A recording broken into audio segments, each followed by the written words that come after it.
Je suis très heureux pour l'honneur que j'ai de pouvoir parler du Christ, du Sauveur de tous les hommes, Jésus le merveilleux Fils de Dieu. Il est écrit dans la parole de Dieu, dans le livre des Actes des Apôtres, au chapitre 4 et au verset 12, « Car le salut ne se trouve en aucun autre, car il n'y a sous le ciel aucun autre nom qui fut donné aux hommes par lequel ils puissent être sauvés. » Le nom précieux du Fils de Dieu. Quand nous lisons la parole de Dieu, il nous est montré que ce Fils est de toute éternité, qui n'a ni commencement, qui n'a ni fin, mais qu'il est le commencement et la fin de toutes les œuvres. Qu'il était préparé depuis toujours par Dieu son Père. Il l'avait préparé. Il l'avait préparé pour sauver le monde. Dieu l'avait depuis toujours à côté de lui, constamment. Il est de toute éternité, c'est ce qui est écrit dans le livre de Michée, chapitre 5 et au verset 1. « Et toi, Bethléem, Ephrata, petite d'entre les milliers de Judée, de toi naîtra celui dont les origines remontent, de tout temps d'éternité, éternité avec S. » Ce maître merveilleux qui est descendu du ciel, c'est ce que la Bible dit, et je le crois. Dieu, dans son infinie puissance et par le Saint-Esprit, a permis, par une jeune fille du nom de Marie, Dieu a permis que l'Esprit forme un corps pour l'Esprit éternel du Fils de Dieu. Et voici que le Fils de Dieu est né sur la terre, avec un corps comme nous, le Créateur de tous les hommes, parce que c'est ce que la Bible dit, qu'il est le Créateur du monde visible et du monde invisible, qu'il a tout créé, que tout est sorti de ses mains. Il a voulu que le soleil apparaisse, il est apparu. Il a voulu que les étoiles apparaissent, elles ont apparu. Et il a dit que ces étoiles, ce soleil, cette lune, éclairera la terre, marquera le temps, les époques. Et il a voulu que la terre produise de l'herbe, des arbres, des animaux. Et il bénit. Et il a voulu que l'homme existe et il le forma. Il le forma d'une façon particulière. Il le forma avec un amour qu'on a du mal à imaginer, c'est l'amour de Dieu. Cet amour qu'on appelle l'amour éternel. Il le forma de ses mains. Il le forma de ses mains. Sur le seul pouvoir de sa parole, tout ce que nous voyons et tout ce que nous ne voyons pas est apparu. Mais quand il fit l'homme, il le forma de ses mains. Et cet homme, il l'aima d'une façon exceptionnelle parce qu'il l'aima comme un père aime son fils. Quand nous lisons dans Luc chapitre 3, et au verset 8 est écrit « Adam, fils de Dieu ». Il l'aima particulièrement, puis il n'arrêta jamais de l'aimer. Jamais, jamais. Parce que Dieu est amour. Il n'apprend pas à aimer. Il sait aimer même quand on ne le mérite pas. Il sait aimer et garder sa parole. Et voyez-vous, ce fils est venu là. Ce merveilleux fils. Ce fils dont tout lui doit la vie. C'est-à-dire que tout a été fait par lui, pour lui, absolument tout. Il est venu sur la terre en prenant l'apparence du plus beau de tous les enfants. L'enfant sans péché. Il n'a jamais péché. Les années ont passé, il n'a jamais péché. Il a eu 10 ans, il n'avait jamais péché. Il a eu 12 ans, il dit, il faut que je m'occupe des affaires de mon père. Il n'a jamais péché. Il a eu 20 ans, il n'a jamais péché. Il a eu 30 ans, il n'a jamais péché. Il était exceptionnel, il était unique. Il est écrit qu'il grandissait devant Dieu, en grâce et en stature, et pas seulement devant Dieu, mais aussi devant les hommes. Et puis à l'âge de 30 ans, il nous est dit qu'il quitta Nazareth et vint habiter à Capernaum, près de la mer. On peut lire ça dans le livre de Matthieu, chapitre 4, et au verset 13. Et il est apparu là. Et il en fit de cette région-là, de cette ville-là, la capitale des miracles, la capitale des guérisons. Il fit des choses, mes amis, qui nous échappent. L'aveugle voyait, le sourd entendait, le muet parlait, le paralytique marchait, le mort ressuscité, le lépreux était ressuscité, veut dire le lépreux était purifié, et les démons étaient chassés. Tout ce qu'il faisait était comme Dieu, il parlait comme Dieu, il agissait comme Dieu. Il avait une façon d'agir que jamais un homme n'avait fait. Il pouvait dire aux hommes, si vous ne croyez pas dans ce que je dis, croyez au moins dans ce que je fais, des œuvres que nul autre a fait. Même le grand Moïse, on n'a pas fait autant. Jamais un homme, né d'un homme et d'une femme, a fait les miracles et les prodiges que Moïse fit. Mais celui qui s'appelle Jésus, la Bible dit qu'il est venu, et puis quand il voyait l'aveugle, de sa propre autorité, il disait à l'aveugle que tes yeux s'ouvrent. De sa propre autorité, il disait aux sourds que tu entendes. De sa propre autorité, il disait aux muets de parler. De sa propre autorité, il disait aux paralytiques de se lever. De sa propre autorité, il chassait les démons.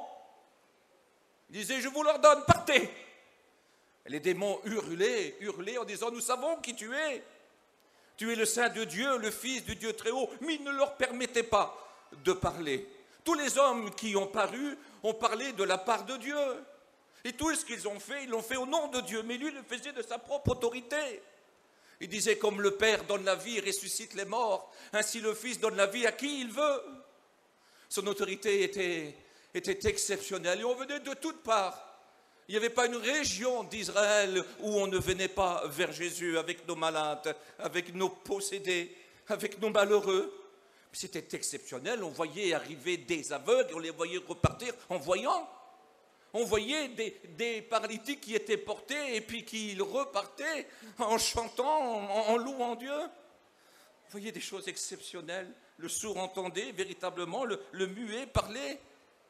Des choses étonnantes qui frappaient Israël. Tout le monde était interpellé, même ceux qui ne l'aimaient pas, même ceux qui étaient contre lui ne pouvaient pas nier qu'il faisait des choses exceptionnelles et merveilleuses. Il nous est écrit qu'à Jérusalem, là vivait un homme très considéré. Son nom est Nicodème, qui signifie le victorieux du peuple. C'était un homme très instruit, très intelligent, mais très honnête et très sincère. C'était un enseignant, il enseignait la loi spirituelle de l'époque. Mais il était étonné, puis pas seulement lui, quelques-uns de ses copains aussi étaient étonnés de ce que Jésus disait, de ce que Jésus faisait. Et à cause des œuvres que Jésus faisait, il admettait de tout son cœur qu'il était un envoyé de Dieu. C'est Dieu qui l'a envoyé, parce que personne ne pourrait faire les œuvres qu'il fait si Dieu ne l'a pas envoyé. Et voici que Jésus est allé à Jérusalem. Il est écrit qu'à la tombée de la nuit, Nicodème est venu vers lui. Vous savez, c'est à la tombée du soleil qu'on venait devant un maître, un enseignant, pour être enseigné par lui. Et il est allé vers le maître Jésus et puis lui a dit, je sais, nous savons que tu es un enseignant venu de Dieu, car personne ne pourrait faire les œuvres que tu fais si Dieu ne l'aurait pas envoyé. Et voici que Jésus va lui parler droit au cœur, sans faire de détour. Et va lui dire, Nicodème, il faut que vous naissiez de nouveau. Il faut que l'homme naisse de nouveau. Ça, c'est une parole qu'il a eu du mal à comprendre, en disant, est-ce qu'un vieil homme pourrait renaître? C'est impossible. Et le Seigneur lui fait comprendre que la naissance de tous les hommes, ce fut une naissance de chair. Une naissance de chair qui fit de chaque homme un habitant de la terre. Mais il dit, mais il faut que vous naissiez de Dieu. J'essaie de comprendre, j'essaie de réaliser, parce que depuis 1500 ans, la loi de Dieu était portée, était prêchée par des hommes, était enseignée par des hommes, nous l'appelons la loi de Moïse. Quand nous la regardons de près, cette loi-là, elle était belle, elle était vraiment belle. En elle-même, elle était ce qu'il y a de parfait, elle était parfaite. Elle montrait toute la justice, toute la grandeur, toute la sainteté de Dieu, tout le savoir, toute la connaissance de Dieu. Mais elle montrait aussi sa sévérité. Cette étoile avait une particularité. Quand vous avez péché, vous avez le droit d'amener un sacrifice avec une repentance sincère. Et le péché était couvert, simplement couvert, mais pas ôté. Si elle était parfaite en elle-même, elle avait quand même un certain problème, un certain défaut, c'est qu'elle emmenait personne à la perfection. Elle ne changeait pas la vie. Elle ne rendait pas meilleure. Elle ne libérait pas. des passions, elle ne libérait pas de tout ce qui était mal. Et la loi avait cette façon de vous montrer toujours coupable. Vous étiez coupable, coupable, coupable. Et puis les hommes, jour après jour, ou mois après mois, ou année après année, eh bien venez apporter une offrande, venez s'excuser, venez demander pardon. Mais ils repartaient en un mot comme ils étaient venus. Ils n'étaient pas punis. Mais ils n'étaient pas changés. Et ça, c'était grave. C'était important, parce que c'était toujours à recommencer, et que vous le voulez, que vous ne voulez pas, le sang des boucs et des taureaux, ça ne peut pas ôter le péché. Et le Christ lui faisait comprendre qu'avec la plus belle religion, parce que c'était véritablement la plus belle de toutes les religions, avec la plus belle religion, un homme aurait du mal à être agréable à Dieu, aurait vraiment du mal. Il dit, tu sais, ce qui est né de la chair est chair, mais ce qui est né de l'esprit est esprit. Et puis, il va lui raconter une histoire. Il va dire, tu te rappelles dans Nombre au chapitre 21, toi tu es le docteur d'Israël, tu es un enseignant, tu dois connaître cette histoire. Souviens-toi comme Moïse éleva le serpent dans le désert.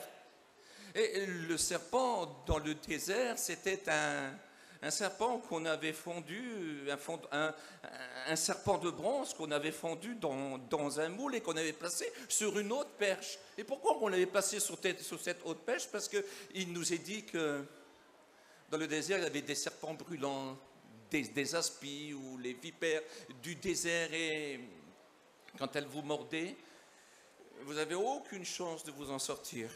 Les hommes mouraient. Des serpents comme ça qui sortaient, vous vous rendez compte que 23 000 sont morts ce jour-là parce qu'ils n'ont pas cru, parce qu'ils se sont révoltés. Et puis il lui avait dit, écoute, tu dresseras cette perche, et puis tu la mettras bien haute. À mon idée, il a dû monter sur une hauteur, et puis tout le monde était mordu. Mais Moïse avait donné cette commission-là, certainement qui devait courir des hommes, en disant, regardez vers le serpent d'airain, regardez le serpent que Moïse tient en haut d'une perche, le serpent d'airain. Si vous le croyez, c'est Dieu qui l'a donné. Dieu vous guérira et vous ne mourrez pas. C'est le remède que Dieu vous donne pour pas que vous mourrez. Oh, je réalise que l'enseignant a dû comprendre. Il a dû comprendre que tous les hommes de l'humanité ont été mordus par un serpent terrible qu'on appelle le serpent ancien, qui est le diable et Satan, et sa morsure est mortelle. Il n'y a pas un remède, il n'y a pas un médicament, il n'y a pas un homme, il n'y a pas un prophète, il n'y a pas un chirurgien capable d'extraire de l'âme de cet homme, du cœur de cet homme, de l'esprit de cet homme, la morsure, le venin de ce serpent-là. Il l'a compris. Il comprenait que tous les sacrifices ne servaient absolument à rien.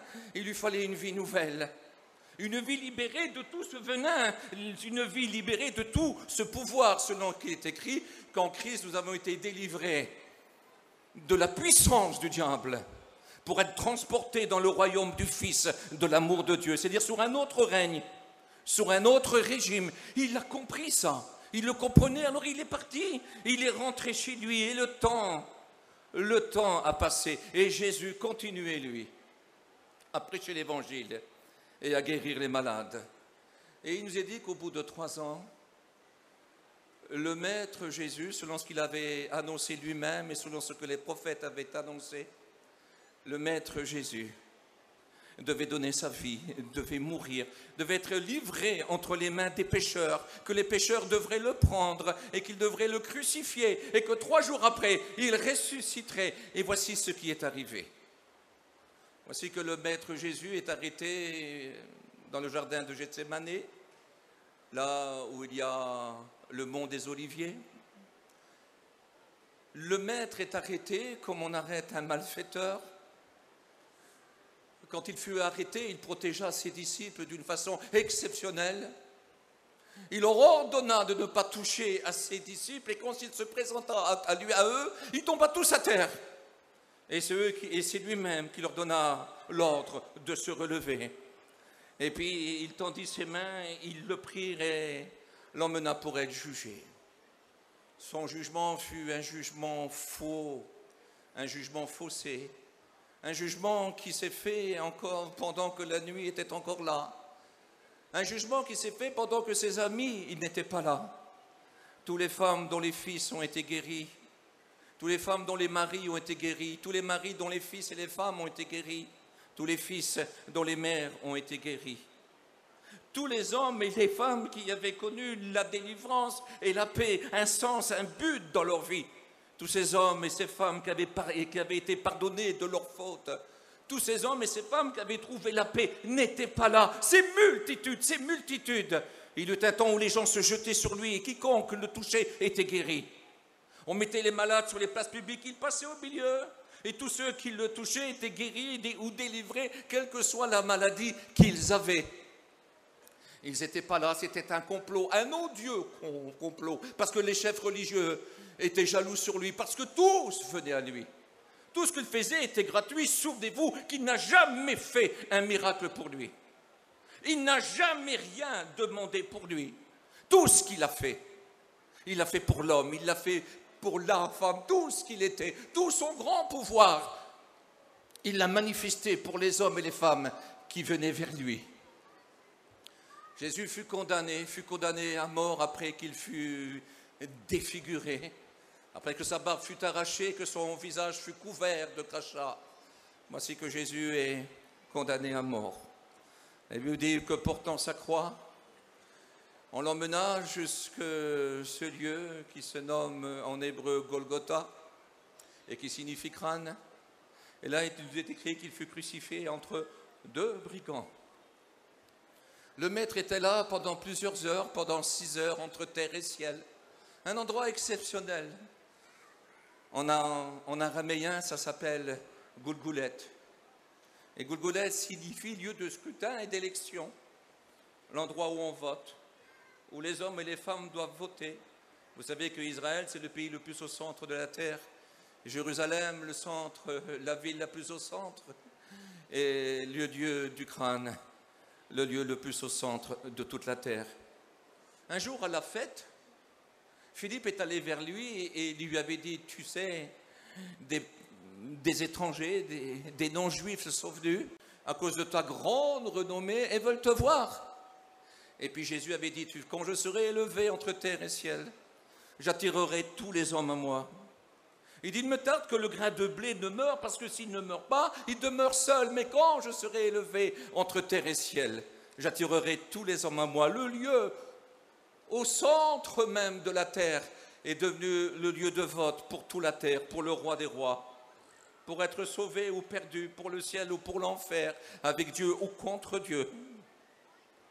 Il est écrit que pendant que le maître était là, des foules nombreuses se tenaient au loin parce que sur ce lieu Golgotha, jamais un juif y aurait monté. Il n'y avait que Rome là. Il n'y avait que Marie sa mère, Marie de Magdala, il n'y avait que Jean, un disciple fidèle. Les foules se tenaient au loin et là le maître Jésus pendant des heures, pendant 6 heures, il agonisait. Et au bout de 6 heures, il nous écrit que le maître est mort. Et Joseph là, avec Nicodème. Joseph d'Arimathée, c'est un ami intime de Nicodème. Si Nicodème était un grand enseignant, un très grand pharisien, il nous est écrit que Joseph d'Arimathée, lui, était un homme conseiller de distinction. C'est-à-dire de distinction, il était à part des autres, c'était un conseiller beaucoup plus écouté. En plus, c'était un homme très riche et très, très influent et qui était disciple en secret. Jusqu'alors, il n'avait jamais voulu se montrer. Jusqu'alors, il n'avait jamais rendu témoignage qu'il aimait ce maître-là et qu'il croyait en ce maître-là. Il ne l'avait jamais défendu. Nicodème n'avait non plus jamais rien fait pour lui.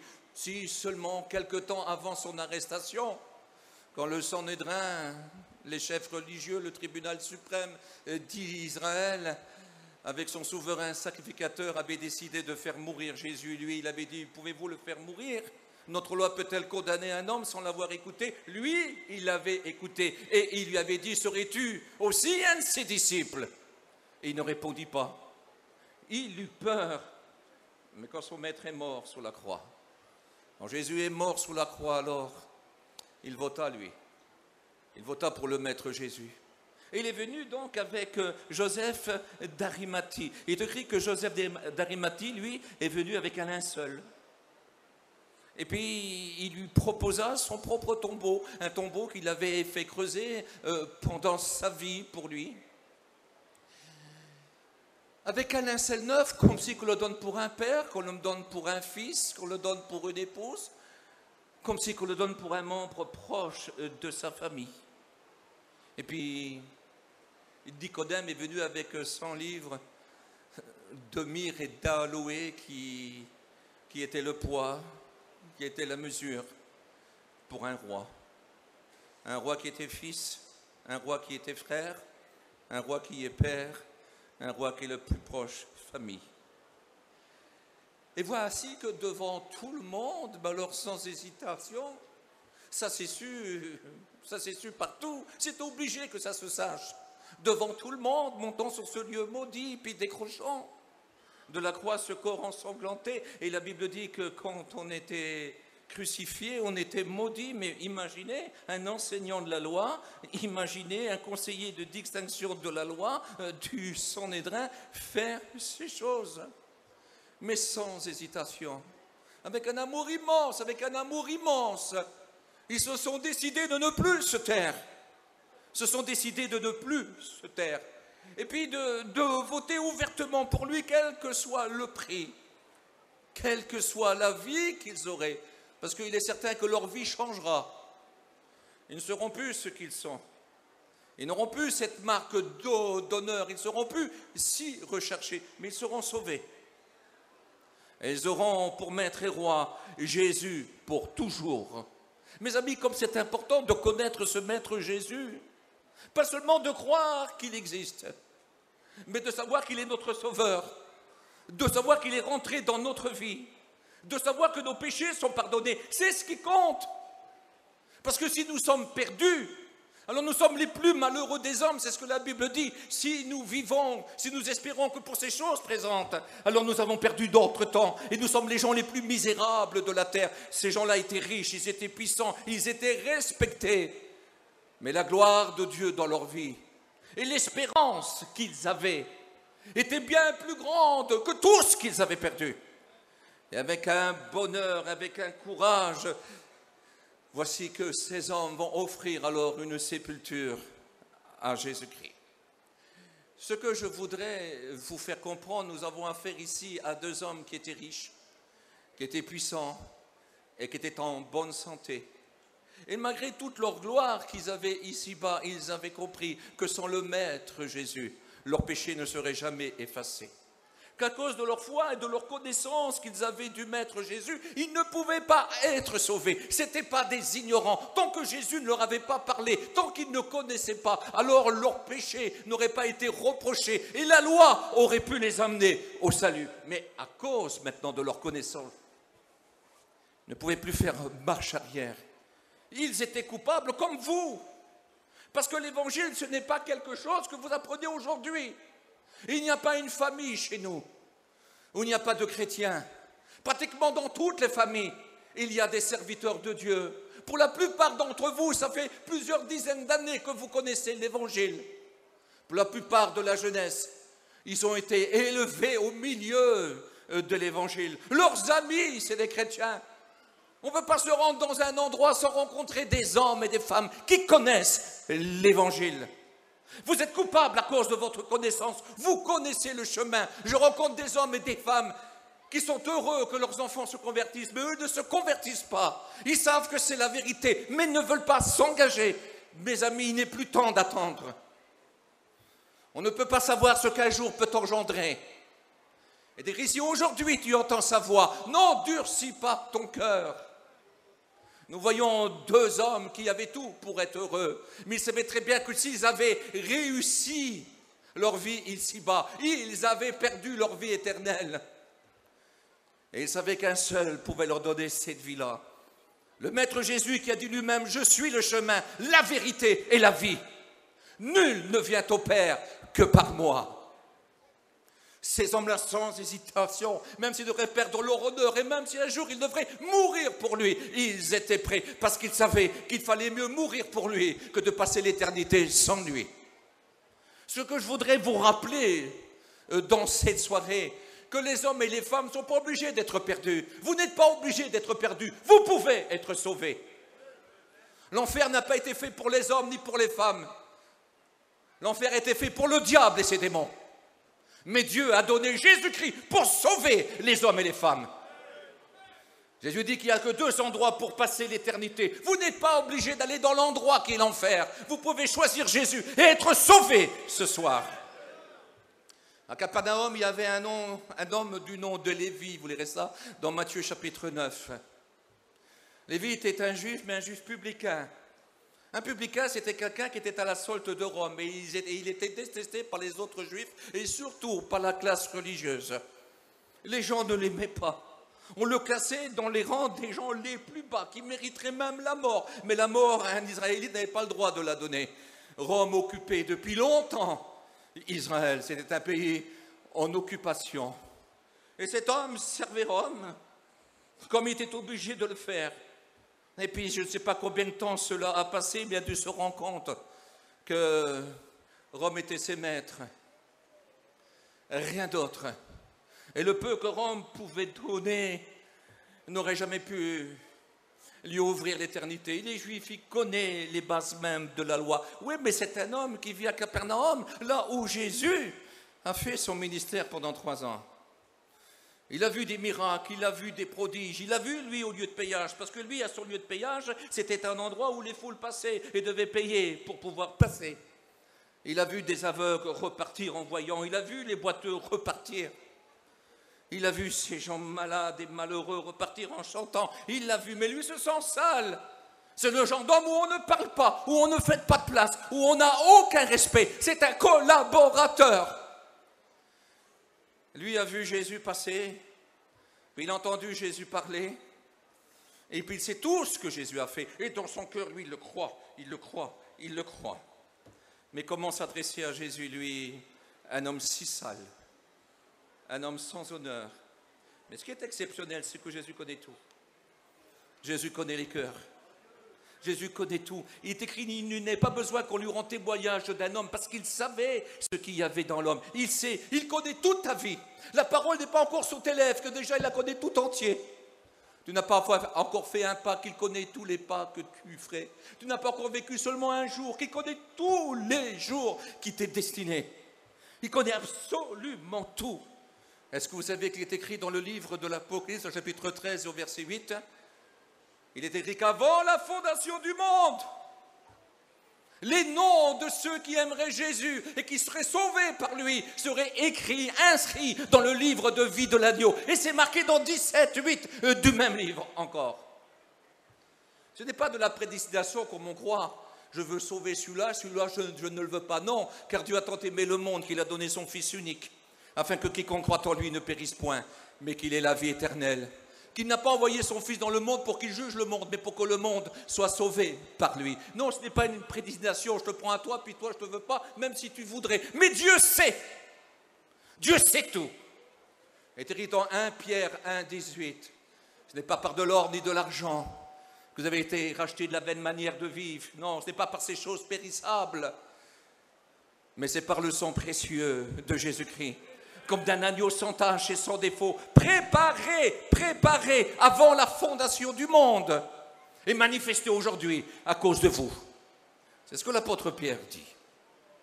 Le Seigneur connaît absolument tout, absolument tout, absolument tout. Est-ce que vous savez qu'il crée la situation pour se rencontrer avec nous? C'est marqué dans Jérémie. Dieu crée la situation, il connaît tout. Être sauvé, c'est une grâce. Écoute sa parole, c'est une grâce. C'est lui qui nous attend à un détour de chemin.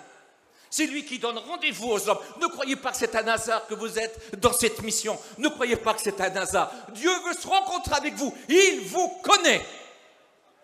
Il vous connaît de toute éternité. Dieu ne découvre pas, il ne devine pas. Dieu sait. Dieu sait. Il connaît les vies, il connaît les cœurs. Il peut parler de 10 000 ans qui se sont écoulés. Il ne sait pas ce qui s'est passé dans ces 10 000 ans. Non, il y est encore. Il peut parler du présent, il y est. Il peut parler de 1000 milliards, de l'infini qui viendra dans le futur. Il y est.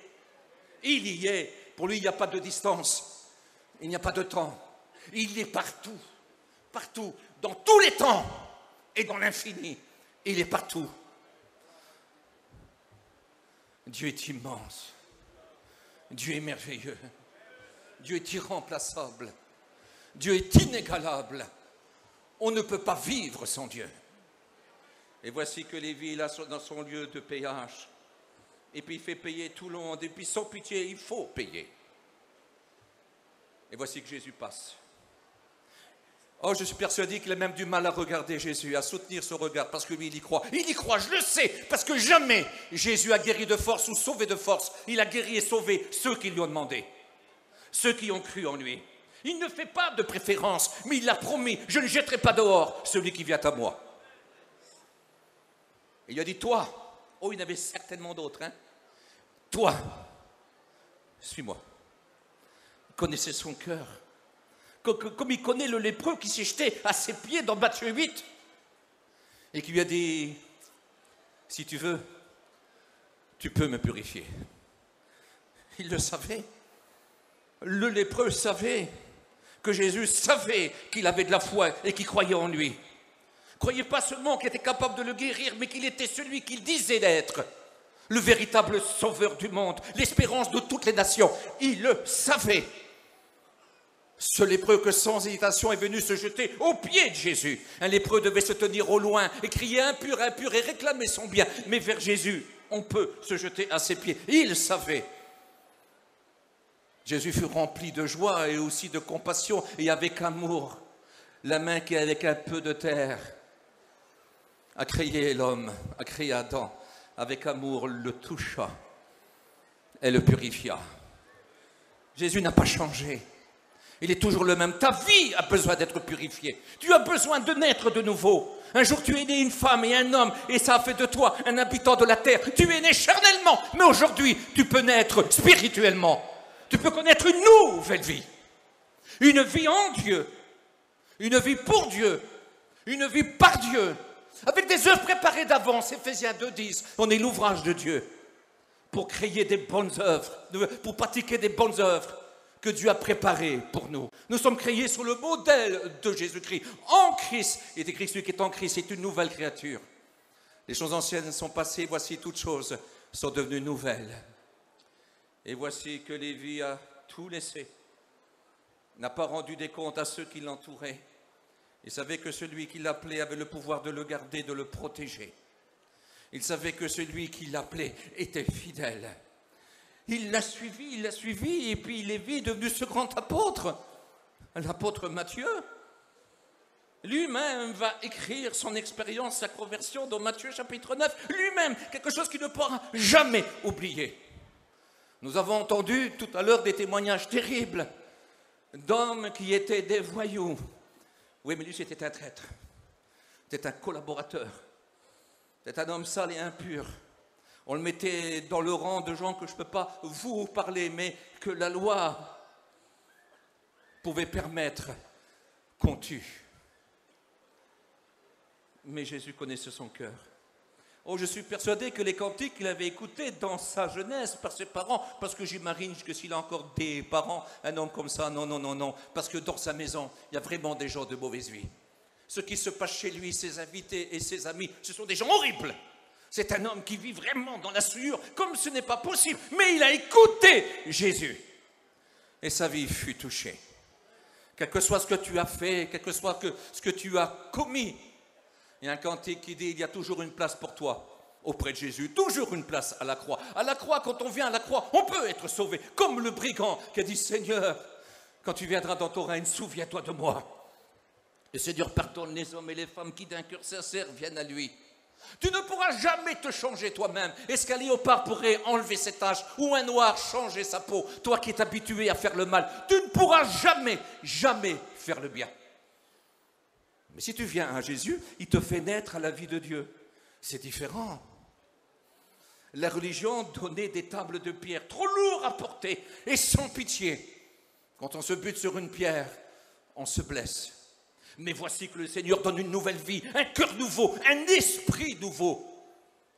Il dit, ce qui est né de la chair est chair, mais ce qui est né de l'esprit, l'esprit avec un grand E, est esprit. Parce que le grand esprit, le grand Saint-Esprit dirigera ton esprit, et ton esprit à toi donnera les ordres que le Saint-Esprit donne à ton esprit, à ton corps, afin que tu marches dans la pureté et dans la vérité.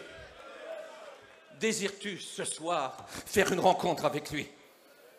Mes amis, il n'est pas trop tard. Ce soir, la grâce fonctionne d'une manière formidable. Christ est ressuscité 3 jours après. Il est apparu à ses disciples et a dit, allez par tout le monde et prêchez la bonne nouvelle. Il dit, allez, faites des disciples. Il suffira simplement de prêcher. Il suffira simplement de parler de lui.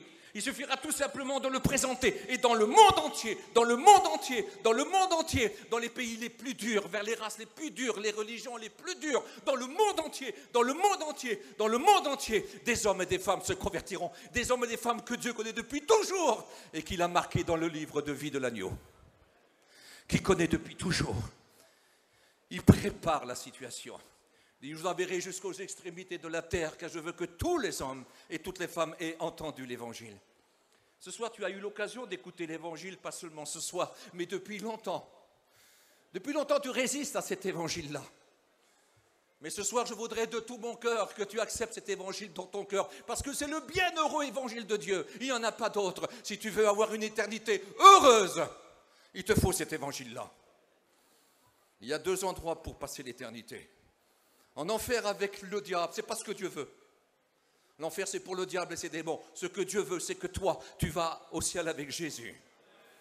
Il est écrit dans Jean 14, verset 1, le Maître Jésus, disant au revoir à ses disciples, ce n'est qu'un au revoir, dit, je m'en vais vous préparer une place, à dire, il n'y aura personne qui pourra m'empêcher d'y aller, vous êtes mes disciples, vous croyez en moi. Je m'en vais vous préparer une place. Et quand elle sera prête, parce que je vous garantis, elle sera prête, je la ferai. Imaginez que quand il est au ciel, il prie pour nous. C'est Dieu qui parle à Dieu. Quand je lis dans Hébreux chapitre 1, Dieu l'appelle Dieu. Il lui dit, ô Dieu, ton Dieu. Dieu l'appelle Dieu. Et tout ce que Dieu demande à Dieu, Dieu ne refuse jamais à Dieu ce qu'il demande. Tout ce que Jésus demande, Dieu est d'accord. Mes amis, c'est un avocat exceptionnel, mais un avocat exceptionnel. C'est le plus grand de tous les avocats. Il n'est pas payable. Il vaut trop cher. Il vaut trop cher. On ne peut pas se l'offrir. C'est impossible. C'est Dieu qui nous l'a offert parce que Dieu nous aime véritablement. Je sais que parmi nous, il y a des gens qui se plaignent de leur sort.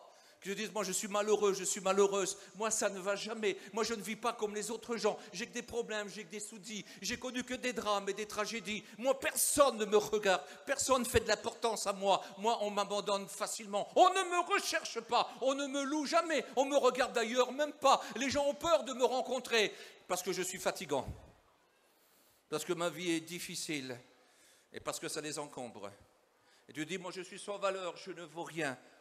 Mais je voudrais te dire qu'il t'a estimé à un prix immense.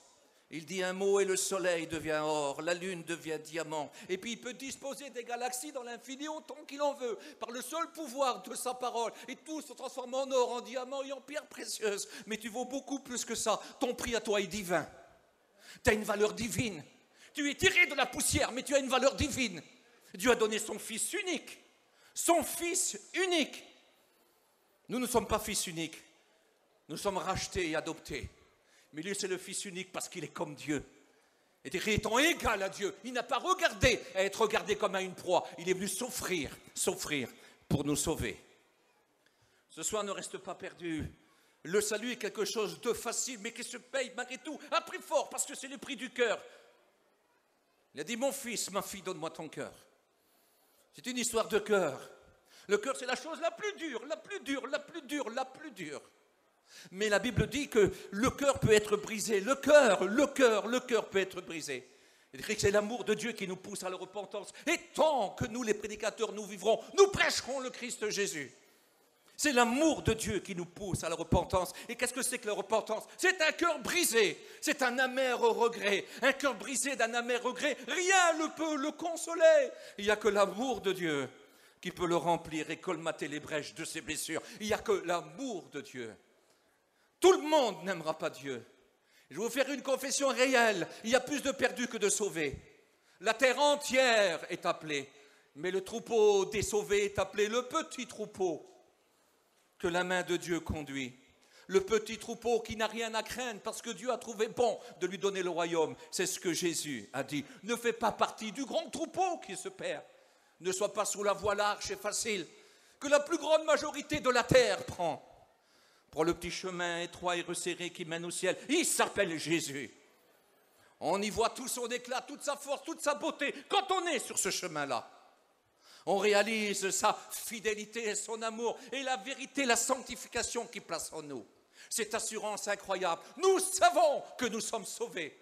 Nous ne pouvons pas toujours expliquer la Bible, mais nous savons que nous sommes sauvés parce que l'Esprit qui nous a fait naître à ces nouvelles, cet esprit-là rend témoignage à notre esprit que nous sommes enfants de Dieu. Nous avons cette assurance, nous sommes sauvés. Avez-vous vu la mort des chrétiens véritables? Quelle mort paisible. Avant de mourir, les chrétiens prient pour ceux qui les entourent et leur demandent de se convertir ou de rester fidèles. Et ils prient. Oh, mes amis, si on pourrait s'adresser à ceux qui sont partis vers Dieu, et si on leur demanderait, voudrais-tu revenir? Ils diraient, non, je suis bien avec Dieu. Préparez un avenir qui vaut la peine de connaître un jour. Mais déjà ici-bas, nous fait vivre une vie d'espérance, une vie qui vaut la peine d'être vécue. Une vie avec Dieu, il n'y a pas plus beau que de marcher avec Dieu. Un homme s'est converti un jour à 65 ans parce qu'il fut exaucé. Un fils lui est né. Cet homme s'appelle Enoch. Et il se mit à marcher comme ça avec Dieu pendant 300 ans. 300 ans, c'est pas 50 ans ni 60 ans ça. C'est 300 ans. Mais vraiment marcher avec Dieu. C'est-à-dire qu'il ne pouvait pas vivre sans être en compagnie de Dieu. Il lui parlait constamment, il vivait constamment avec lui. Il faisait ses affaires avec lui. Il élevait ses enfants avec lui. Il faisait son foyer avec lui. Il mangeait avec lui. Il travaillait auprès de lui. Il était toujours avec lui. Son maître partageait ses rêves et ses désirs.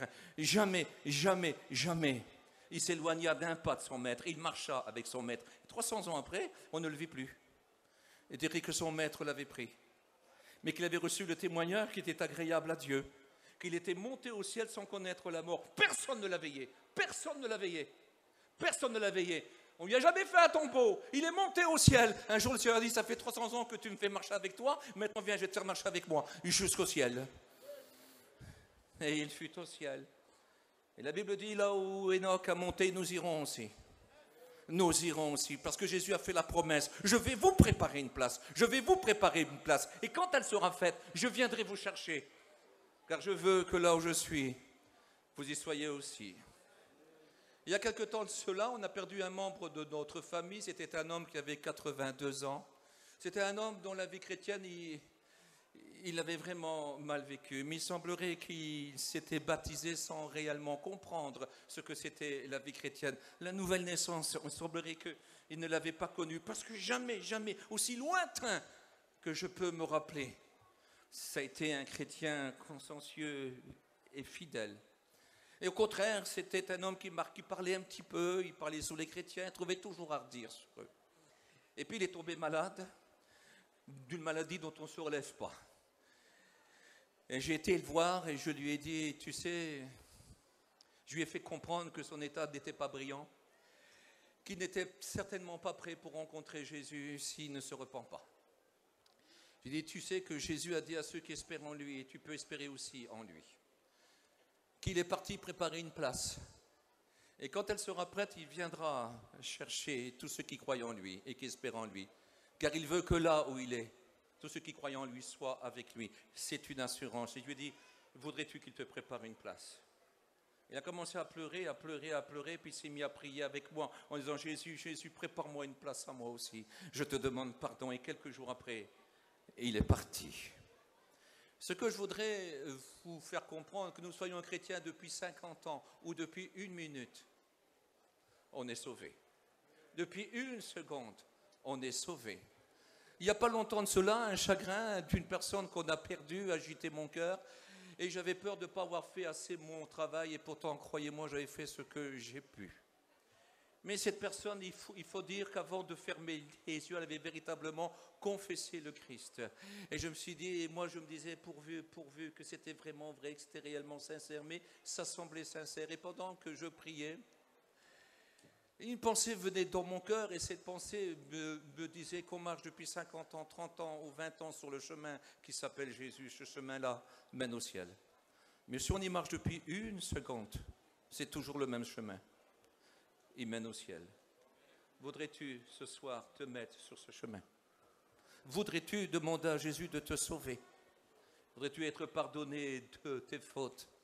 Voudrais-tu avoir l'espérance de la vie éternelle? Voudrais-tu qu'il te prépare une place? Je t'en supplie, je t'en supplie, je t'en supplie. Ça serait trop bête d'avoir fait tant de kilomètres et puis de supporter cette eau et cette boue. Ça serait trop bête et repartir perdu comme tu es venu.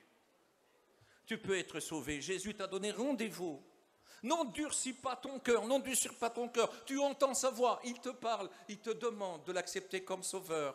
Il a dit, j'attirerai tous les hommes à moi. Tu peux voter. À ce moment, c'est les élections. Et on voit une foule de menteurs essayer de nous séduire. Mais lui n'a pas menti parce qu'il ne nous demande rien. Il ne nous fait pas payer. Et puis vous savez, quand c'est sans intérêt, vous pouvez être sûr qu'on ne vous trompe pas. Lui a tout payé. Tu as été estimé au prix divin. Jésus, le Fils divin de Dieu, est mort pour nous, mais il est ressuscité. Il a dit, 2 ou 3 unis en mon nom, je serai là. Il est là. S'il y aurait un seul pécheur et moi, et si ce pécheur se convertit, Jésus est là pour le sauver. Et ce soir, il veut te sauver. Veux-tu être sauvé? Veux-tu être sauvé? C'est une question qui t'est posée de la part du Christ. Prions ensemble. Seigneur, merci pour ta parole.